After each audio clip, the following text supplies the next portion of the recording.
বেগম খালেদা জিয়ার অবস্থা অপরিবর্তিত। তাঁর চিকিৎসায় এভারকেয়ারে যুক্তরাজ্যের মেডিকেল টিম।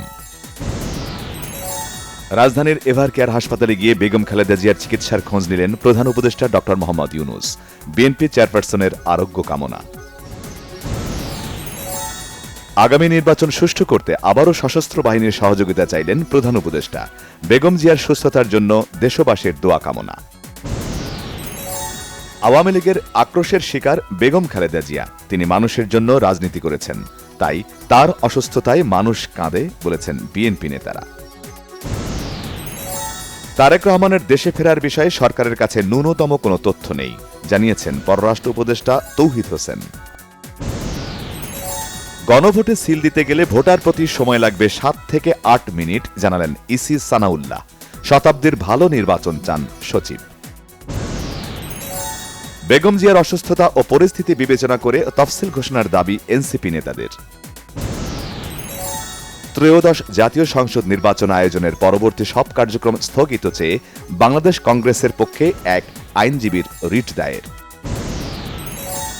গুমের মামলায় শেখ হাসিনা ও সাবেক বর্তমান 17 সেনা কর্মকর্তার বিরুদ্ধে অভিযোগ গঠনের শুনানি। 10 সেনা কর্মকর্তা ট্রাইব্যুনালে হাজির। ট্রাইব্যুনালে হাজির হয়ে নিঃশর্ত ক্ষমা চাইলেন জেড.আই খান পান্না। শেখ হাসিনার আইনজীবী হিসেবে নিয়োগ পেলেন আমির হোসেন। অন্তর্বর্তী সরকারের শপথ ও গঠনকে বৈধ ঘোষণা করে হাইকোর্টের দেয়া আদেশের বিরুদ্ধে করা লিভ টু আপিলের রায় বৃহস্পতিবার। ঢাকা সেন্ট্রাল ইউনিভার্সিটির চূড়ান্ত অধ্যাদেশ জারির দাবিতে সায়েন্স ল্যাব এলাকায় 7 কলেজের শিক্ষার্থীদের বিক্ষোভ, যান চলাচল বন্ধ থাকায় ভোগান্তি। সারা দেশে হাসপাতালে অর্ধদিবস কর্মবিরতি পালন মেডিকেল টেকনোলজিস্ট ও ফার্মাসিস্টদের।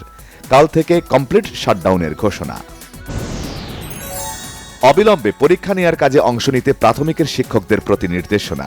কমপ্লিট শাটডাউন কর্মসূচি চালিয়ে গেলে ব্যবস্থা নেয়ার হুঁশিয়ারি প্রাথমিক ও গণশিক্ষা মন্ত্রণালয়ের।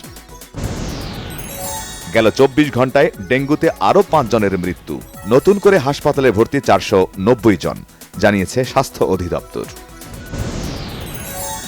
মেহেরপুরের গাংনী সীমান্ত দিয়ে ভারতে বিভিন্ন সময় পুলিশের হাতে আটক হওয়া নারী শিশুসহ 30 বাংলাদেশিকে পুশ ইন করেছে বিএসএফ।